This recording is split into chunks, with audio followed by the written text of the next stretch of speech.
Assalamualaikum warahmatullahi wabarakatuh dan selamat siang. Perkenalkan, kami dari kelompok 3, kami akan membahas tentang non-linear programming problem. Sebelumnya saya akan memperkenalkan ada siapa aja di dalam kelompok ini. Nama saya Muhammad Syafid Maulana, NIM 09181036. Perkenalkan, saya Martinus, NIM 091042. Perkenalkan, nama saya Handika Sanjaya Sitanggang, 09201019. Dan ada saya sendiri, di sini Natalia Pnikasaga dengan 09191019. Kali ini kami akan menjelaskan tentang non-linear programming problem. Dalam materi ini terdapat 3 jenis non-linear. Yang pertama pemrograman non-linear pertama, yaitu metode minimasi satu dimensi. Yang kedua ada pemrograman non-linear kedua, yaitu optimasi tanpa batas teknik. Dan yang ketiga ada pemrograman non-linear ketiga, yaitu optimasi terbatas teknik. Selanjutnya akan dijelaskan oleh teman saya.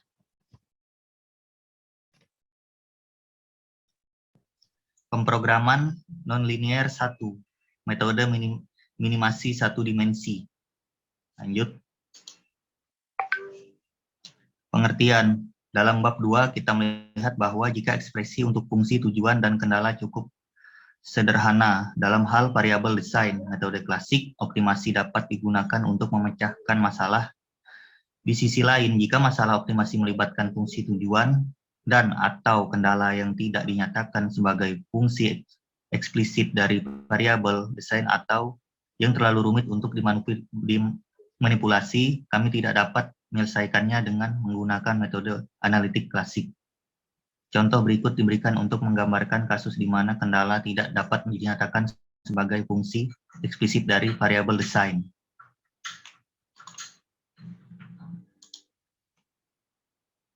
Baik, selanjutnya akan dijelaskan oleh Bang Hafid.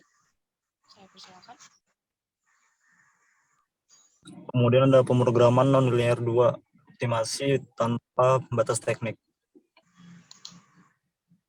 Pengertiannya itu, bab ini membahas berbagai metode penyelesaian minimasi tak terbatas masalah, seperti rumusnya pada persamaan 6.1. Memang benar bahwa jarang ada masalah desain praktis yang tidak dibatasi. Tetap saja sebuah studi kelas masalah ini penting karena alasan berikut. 1. Kendala tidak memiliki pengaruh yang signifikan dalam masalah desain tertentu. Kedua, beberapa metode yang kuat untuk memecahkan minimasi terbatas masalah membutuhkan penggunaan teknik minimasi yang tidak dibatasi. Ketiga, studi tentang teknik minimasi tanpa kendala memberikan pemahaman dasar yang diperlukan untuk mempelajari metode minimasi terkendala. 4. Metode minimasi tak terbatas dapat digunakan untuk menyelesaikan kompleks tertentu masalah analisis rekayasa. Misalnya respon perpindahan linear atau non-linear dari setiap struktur di bawah kondisi beban tertentu dapat ditemukan dengan meminimalkan energi potensialnya. Demikian pula nilai eigen dan vektor eigen dari setiap sistem diskrit dapat ditemukan dengan meminimalkan hasil bagi Rayleigh. Next. Seperti yang dibahas dalam bab 2, titik X akan menjadi minimum relatif dari F jika kondisi yang diperlukan seperti pada persamaan 6.2. Titik X dijamin menjadi minimum relatif jika metrik Hessian adalah definite positif, yaitu seperti pada persamaan 6.3. Persamaan 6.2 dan 6.3 dapat digunakan untuk mengidentifikasi titik optimum selama numerik perhitungan. Namun jika fungsinya tidak teridentifikasikan, persamaan 6.2 dan 6.3 tidak bisa diterapkan untuk mengidentifikasi titik optimum. Sebagai contoh, perhatikan fungsi next. Fungsi pada 6.4, di mana A lebih dari 0 dan B lebih dari 0. Grafik fungsi ini ditunjukkan pada gambar 6.1. Bisa jadi terlibat bahwa fungsi ini tidak terdiferensialkan pada titik minimum X sama dengan 0. dan karenanya persamaan 6.2 dan 6.3 tidak dapat diterapkan dalam mengidentifikasi X kalian dalam semua kasus seperti itu. Biasanya memahami pengertian minimum yaitu fx kalian kurang dari fx untuk semua X hanya dapat digunakan untuk mengidentifikasi titik minimum.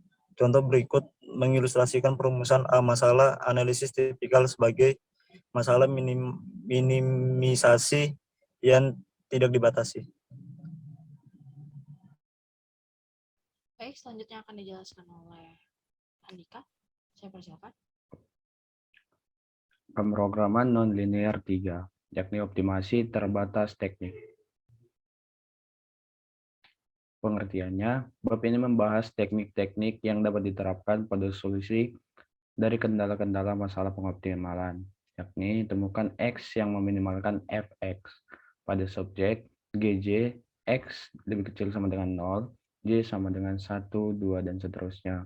Kemudian H, K sama dengan X sama dengan 0, di mana K sama dengan 1, 2, dan seterusnya.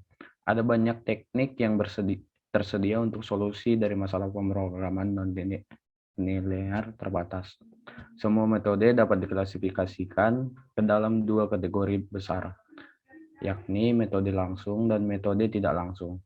Dalam metode langsung, kendala ditangani secara eksplisit, sedangkan di sebagian besar metode tidak langsung, masalah terkendala diselesaikan sebagai urutan masalah minimasi tanpa kendala.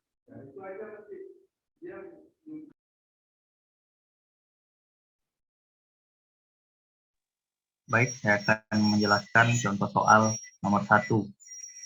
Tegangan geser yang diinduksi sepanjang sumbu Z ketika dua bola bersentuhan satu sama lain diberikan oleh tau ZX per Tmax sama dengan 1/2 kali 3 per 2 kali 1 tambah Z per A pangkat 2 dikurang minus 1 ditambah Q dikali 1 minus Z per A tan pangkat min 1 dikali 1 per Z per A, di mana A adalah jari-jari area kontak dan Tmax adalah tekanan maksimum yang dikembangkan di tengah bidang kontak seperti contoh di bawah ini.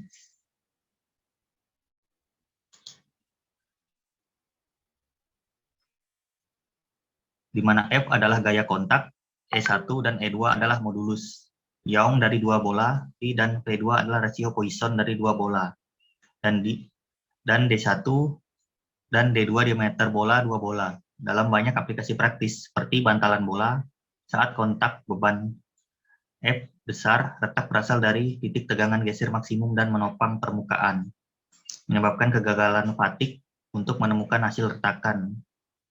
Itu diperlukan untuk menemukan titik di mana tegangan geser mencapai nilai maksimumnya. Rumuskan masalah mencari lokasi tegangan geser maksimum untuk P sama dengan V1 sama dengan V2 sama dengan 0,3. Berikut gambar 5.2. Hubungan tegangan antara dua busur.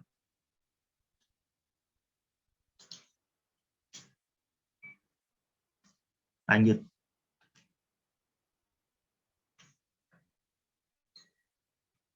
Solusi, di mana F sama dengan Zx per Pmax dan Z per A. Sejak persamaan E4 adalah fungsi.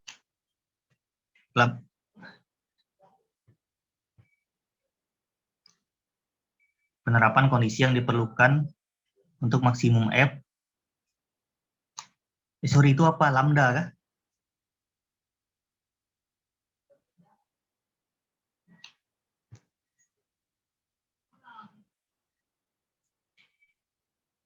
Iya, itu lambda.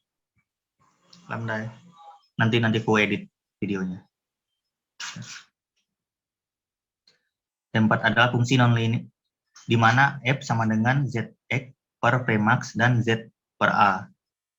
Sejak persamaan E4 adalah fungsi nonlinear dari jarak lambda. Penerapan kondisi yang diperlukan untuk maksimum F df per D lambda sama dengan 0. Memberikan naik ke persamaan nonlinear dari mana solusi bentuk tertutup untuk keahlian lambda tidak bisa dengan mudah diperoleh. Dalam kasus seperti itu, metode numerik optimasi dapat dengan mudah digunakan mencari nilai keahlian dari lambda.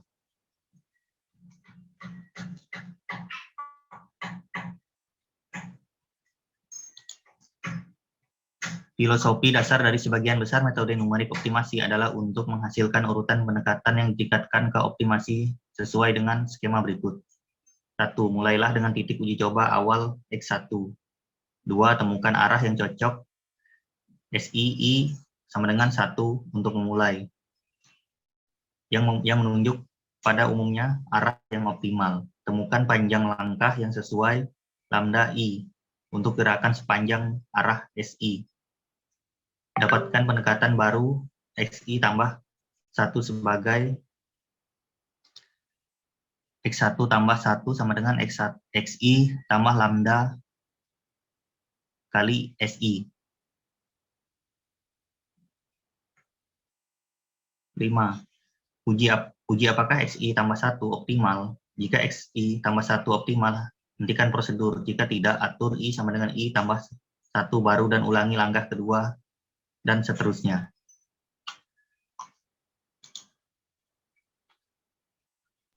Oke, lanjut contoh soal kedua, yakni balok balok cantilever dikenai gaya ujung PO dan momen ujung MO seperti yang ditunjukkan pada gambar 62A. Dengan menggunakan model elemen 1 hingga yang ditunjukkan pada gambar 62B. Perpindahan transversal WX dapat dinyatakan sebagai gambar 61, di mana NI X disebut fungsi bentuk dan diberikan oleh N1 X sama dengan 2A pangkat 3 dikurang 3A pangkat 2 ditambah 1, dan N2 X sama dengan A pangkat 3 dikurang 2A pangkat 2 ditambah A dikali L. Kemudian N3 X sama dengan min 2A pangkat 3 ditambah 3A pangkat 2, dan N4 X sama dengan A pangkat 3 dikurang A pangkat 2 dikali L. A sama dengan X per 1 dan U1, U2, U3, dan U4 adalah perpindahan ujung atau kemiringan balok. Lendutan balok di titik A dapat ditemukan dengan meminimalkan energi potensial. Dapat dilihat pada gambar 61. Kemudian balok F yang dapat dinyatakan sebagai gambar tersebut. F sama dengan 1/2 integral 0 menuju 1 L dikali D pangkat 2 W per DX pangkat 2 dipangkatkan 2 dikali DX dikurang P0 dikali mu U3 dikurang M0 dikali U4, di mana E adalah modulus Young dan I adalah momen inersia luas balok. Merumuskan masalah optimasi dalam hal variabel X1 sama dengan U3 dan X2 sama dengan U4 L untuk kasus POL 3 per EL sama dengan 1 dan MOI2 per EL sama dengan 2. Next. Solusinya yakni karena kondisi batas diberikan oleh U1 sama dengan U2 sama dengan 0, Wx dapat menjadi diekspresikan sebagai Wx sama dengan min 2A pangkat 3 ditambah 3A pangkat 2 dikali U3 ditambah A pangkat 3 dikurang A pangkat 2 dikali LU4.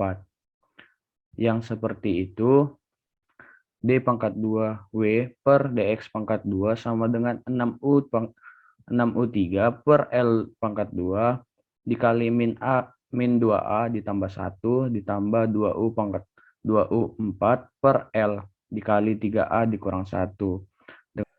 Persamaan A6 dapat dituliskan ulang sebagai F sama dengan 1/2 integral 0 menuju 1 EL dikali D pangkat 2W per DX pangkat 2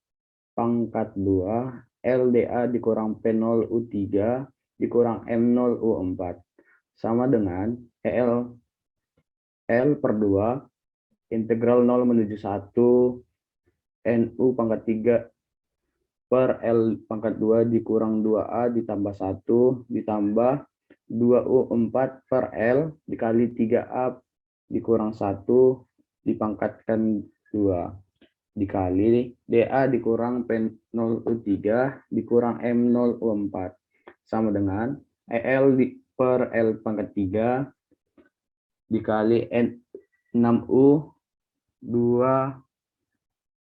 6U pangkat 2 3 ditambah 2U pangkat 2 4 L pangkat 2 dikurang 6U 3 U4 dikali L dikurang 40 U3 dikurang M0 U4. Next. Dengan menggunakan hubungan U3 sama dengan X1, U4L sama dengan X pangkat 2, P0 L3 per EL sama dengan 1, dan M0L2 per EL sama dengan 2, dan perkenalkan notasi F sama dengan F L3 per EL, persamaan E9 dapat dinyatakan sebagai F sama dengan 6X pangkat 2 1 dikurang 6X 1 X2 ditambah 2X pangkat 2 2 dikurang X1 dikurang 2X2. Jadi masalah optimasinya adalah menentukan X1 dan X2 yang meminimalkan fungsi F diberikan oleh persamaan E10.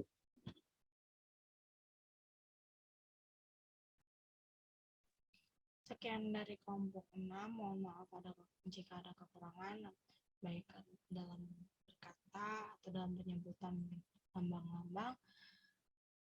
Sekian, terima kasih, dan selamat siang.